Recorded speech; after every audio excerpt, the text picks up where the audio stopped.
Chief of Defense Staff, the Director General, Ministry of Defense, Service Chiefs, Inspector General of the Sierra Leone Police, distinguished retirees, ex-servicemen and women and senior officers, men and women of the Republic of Sierra Leone Armed Forces. Distinguished ladies and gentlemen, good afternoon. On this 14th Armed Forces Day celebrations, I lead a great nation, grateful nation, to honor and say thank you to our fallen heroes and heroines for the great sacrifice they have made. In several theaters of war and peacemaking, through 2 world wars in peace support operations around the world, and in Liberia, you have consistently unusual gallantry and uncommon bravery. We salute your supreme sacrifice and your service.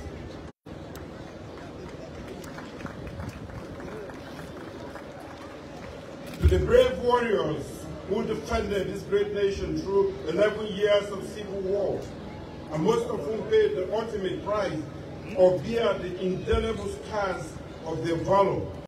The families who they left behind, we pray that the good Lord Almighty will comfort and suture the pains of their absence in their lives.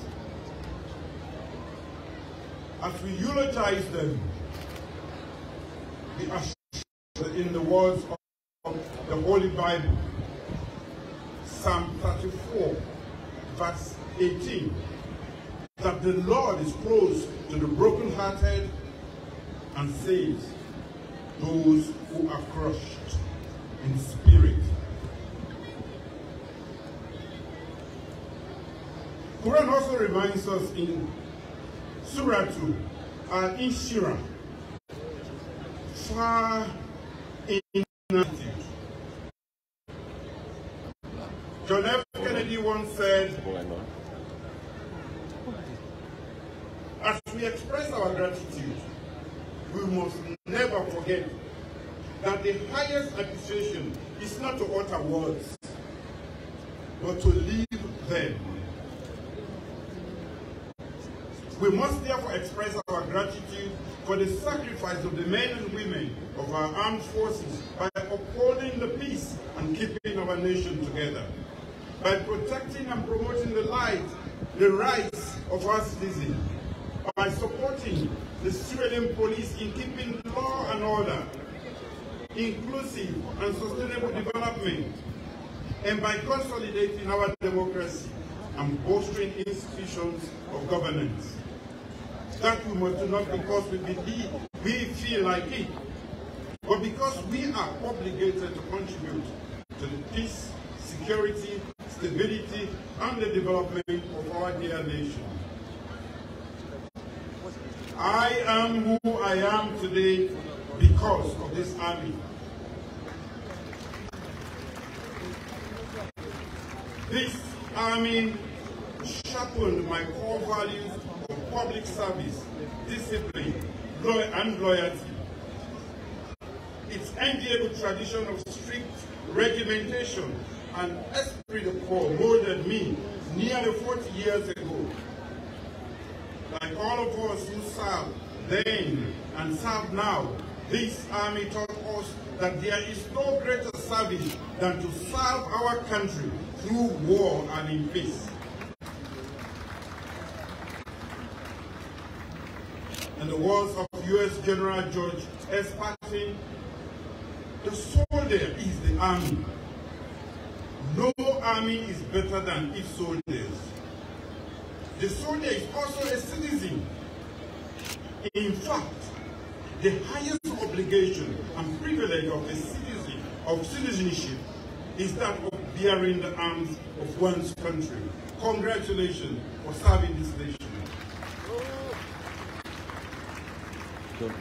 It is in recognition of that obligation that I have, through my first term as President and Commander-in-Chief, worked diligently to strengthen and modernize the Republic of Sierra Leone Armed Forces, RSLA, through both hard initiatives, including infrastructure and equipment, and soft initiatives, including welfare, training, and morale.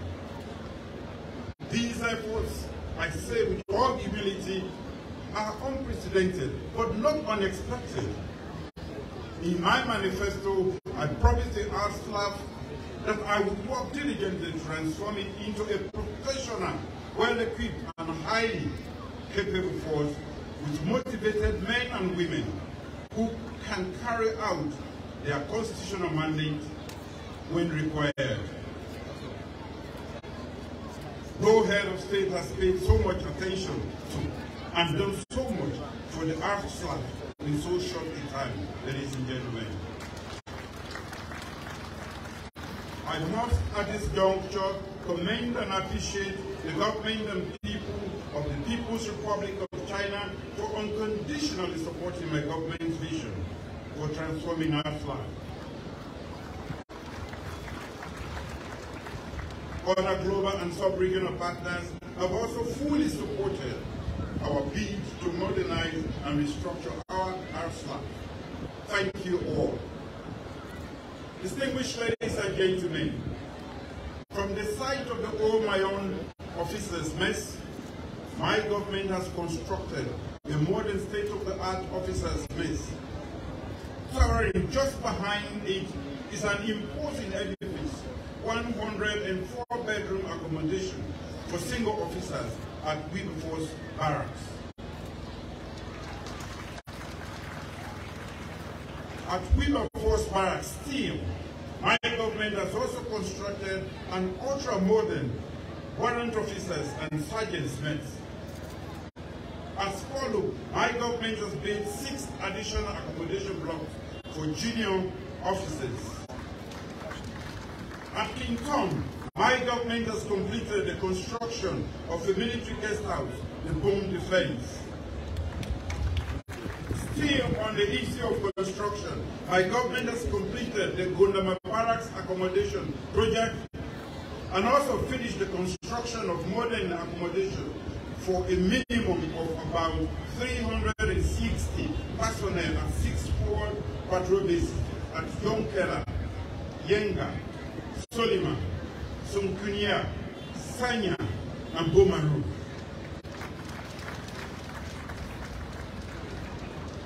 There have been additional construction projects undertaken by my government right across the force. Medical infrastructure, distinguished ladies and gentlemen, permit me to register my profound gratitude for the fortitude in the face of challenges and constraints, and her determined drive to make possible the delivery of modern medical services to military personnel at the 34 hospital. She has championed the upgrading and expansion of the 34 military hospital. Construction work is nearly complete.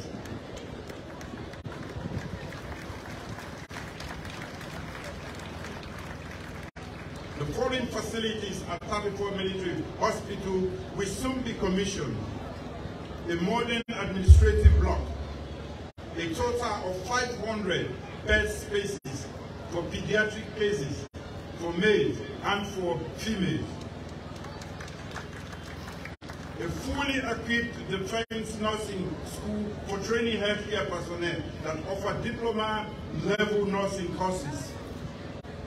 A center of excellence for supporting survivors of gender violence, and a fully equipped modern diagnostic center for a digital X-ray machine and CT scan.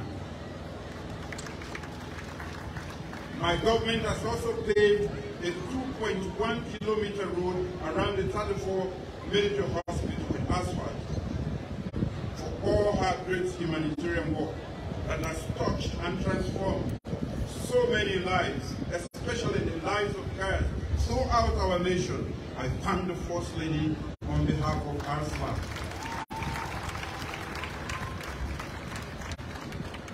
On behalf of our staff, their families, and the community. With a focus on health of servicemen and men, on their families and their communities, my government has also undertaken the rehabilitation of the field hospitals at Daru, Bo, and Makeni. Those projects are nearing completion and will be staffed by highly trained personnel and provided with standardized facilities. Engineering equipment. Distinguished ladies and gentlemen, just over a month ago, as a result of my government's partnership with the People's Republic of China, I commissioned substantial quantities of modern engineering equipment. I had promised those in my manifesto, and I have delivered them. Once an armed forces construction corporation is established, the ASLAF Corps of Engineers will be highly capacitated. It will generate revenue from bidding for civil works, and it will contribute to non-traditional military functions, including agriculture and disaster relief. Equipment for peacekeeping support operations. Distinguished ladies and gentlemen, currently 32 male service personnel and 17 female personnel are serving in 18 different international support operations around the world. These personnel continue to serve with great distinction in each of those theaters. Every effort will be made, therefore, to procure major and self-sustaining equipment to facilitate the deployment of formed units of peace support operations. This will broaden the experience of our personnel and also bring in the much coveted financial benefits. Building the capacity of the Navy. Distinguished ladies and gentlemen, in line with my promise to capacitate the naval wing of the ASLAF, my government has worked with partners to build up naval assets and develop the skills of our seamen and women. My government has constructed a slipway at the Maritime Naval Base. I've already commissioned 4 inshore patrol boats gifted to us by the government of South Korea. I will also soon commission a 37-meter long type C patrol base from the President of the People's Republic of China.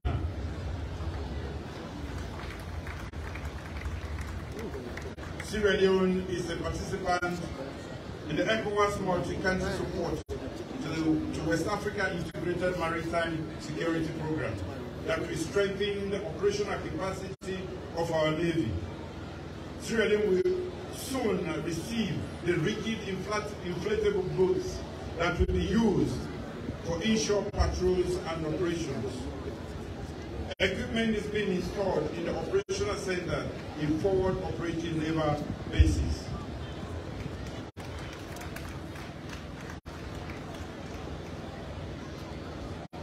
With all these developments, our Navy is far more. My government has been in close multilateral engagement with our friends and international partners to develop the technical capacity of our air wing and to also procure equipment and air assets for building for future air platform of the air wing of the ASLAF.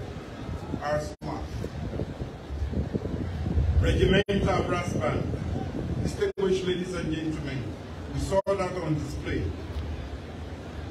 The band that has delighted us since the start of this event is a brand new regimental and dance band that has been procured for the Armed Forces Band.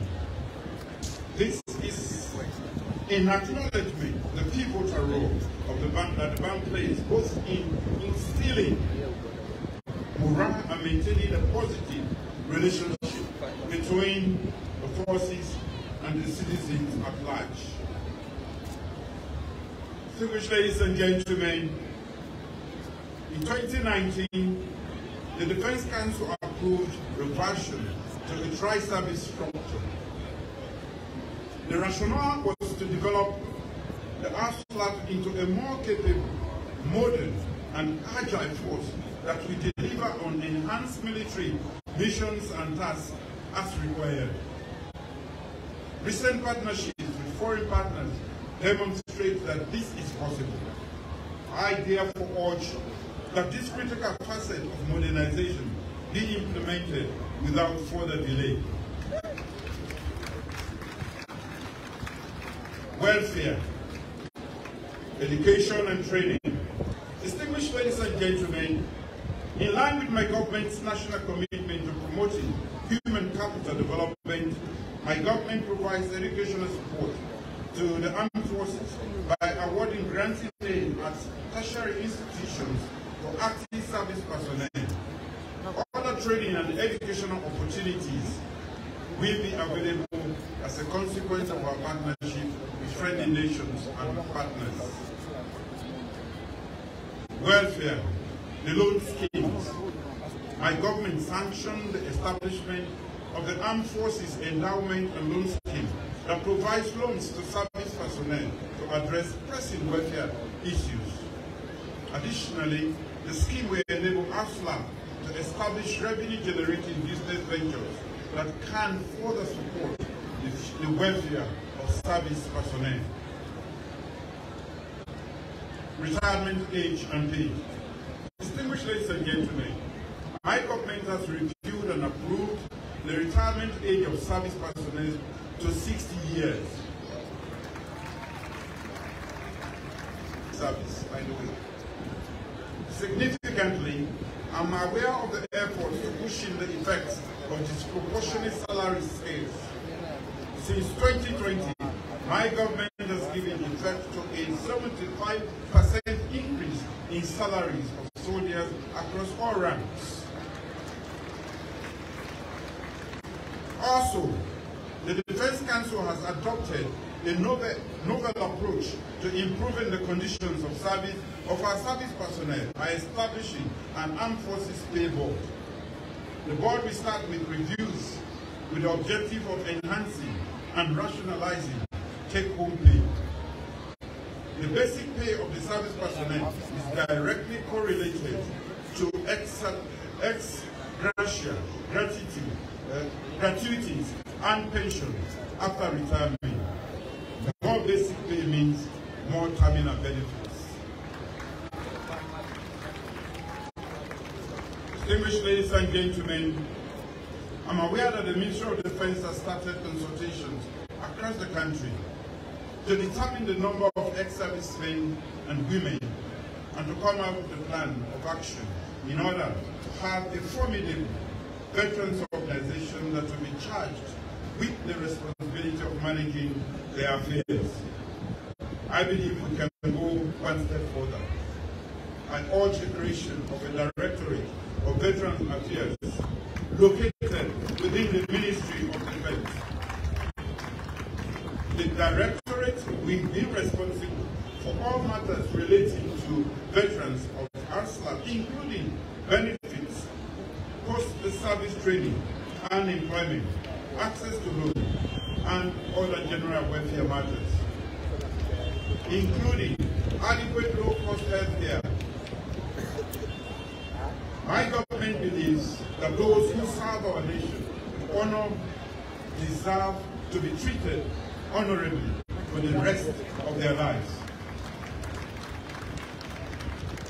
Distinguished ladies and gentlemen, gender inclusion and empowerment in ASLAF. The recent Gender Equality and Women's Empowerment Law that I signed mandates minimum threshold for including women into public institutions and in leadership. Before then, In 2019, my government undertook a special recruitment of 300 young women, officers and men, to start addressing the seeming gender imbalance in the military. In the last 4 years, significantly more opportunities have been opened up for women in ASLA, in training, promotion, and assuming command roles. Gender training has been intensified. I urge the Ministry of Defense to adopt a more affirmative and prominent posture on gender recruitment, retention, promotion, and the well-being of women in our flag. Mental health care and substance abuse. Distinguished ladies and gentlemen, drug or substance abuse is a national security problem with which we must contend with isolation. Like the rest of society, members of ASLA are not immune from the drug problem. Enforcement and punishment must be complemented with prevention, education, and rehabilitation.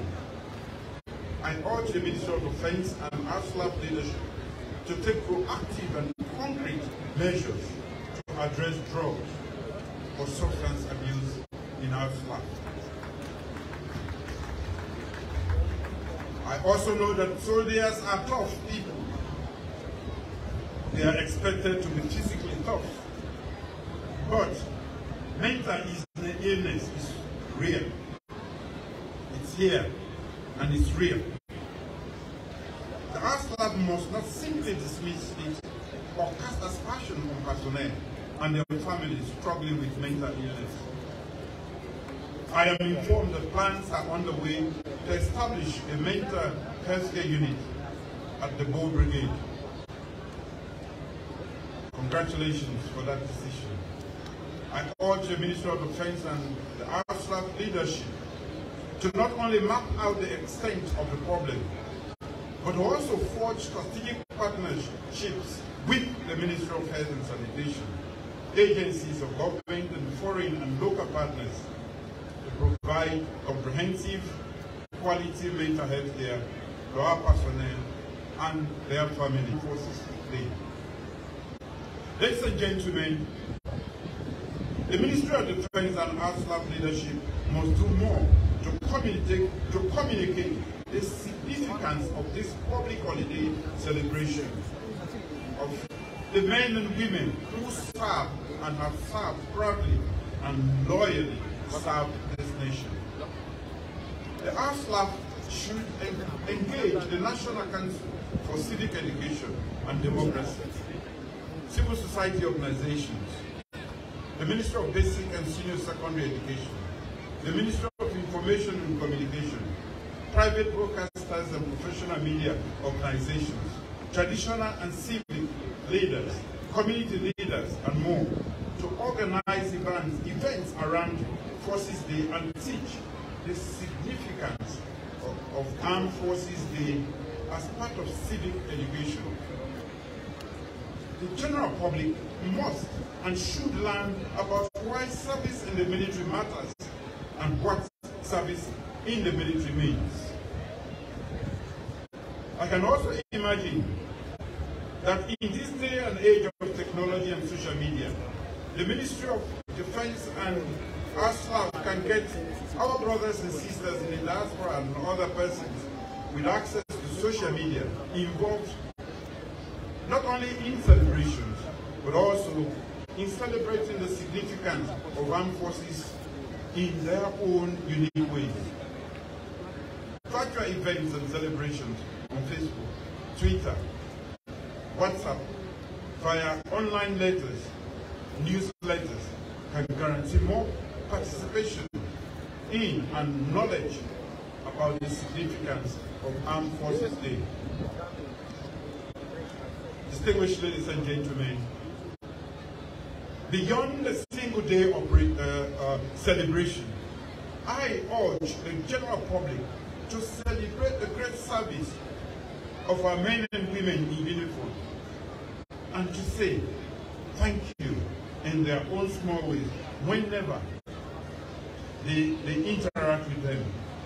Upon producing a current identification card, private businesses should consider granting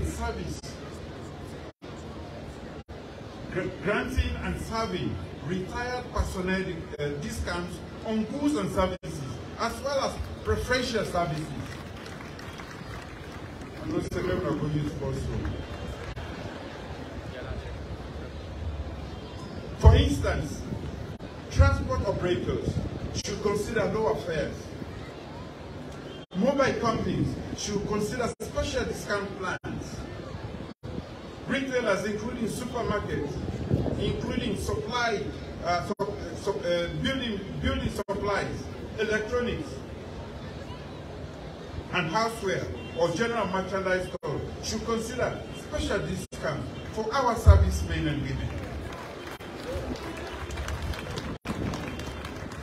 Insurance providers and private healthcare providers should consider special rates for our servicemen and women. Banks should consider special concessional rates. House owners should consider special discounts on rent. And more costly preferences should also be accorded to service personnel for any service involving queuing. These are not policies or pronouncements. These are simply suggestions to citizens to say to you all, and maybe some of us, you every day in their own ways, to our men and women in uniform and to those who have served this nation. The service test and military creed for serving and retired personnel. Distinguished Commander-in-Chief, let me remind you of the military creed and the oath of allegiance that you took at the official graduation ceremony, your passing out parade. You are to serve the people of Sierra Leone. The RSLAF is not a political party.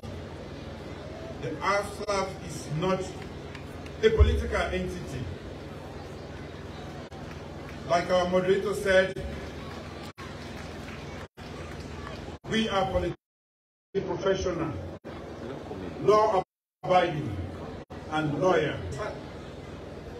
The officers and enjoin you to always lead by example, in mindful of the service test.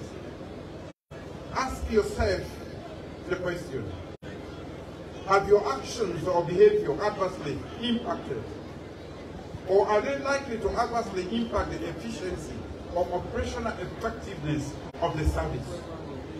If your answer is yes, based on your action or behavior, then you should advise yourself and change course. In short, you must display the highest standards of discipline, selflessness, commitment, loyalty, respect for others, courage, and integrity at all times, and especially during the forthcoming elections. Politicians will come and go, but the RSLAF will forever be the RSLAF. Politicians come and go. For the RSLAF must maintain its national character and its professionalism at all critical and support secure, safe, peace, democratic elections.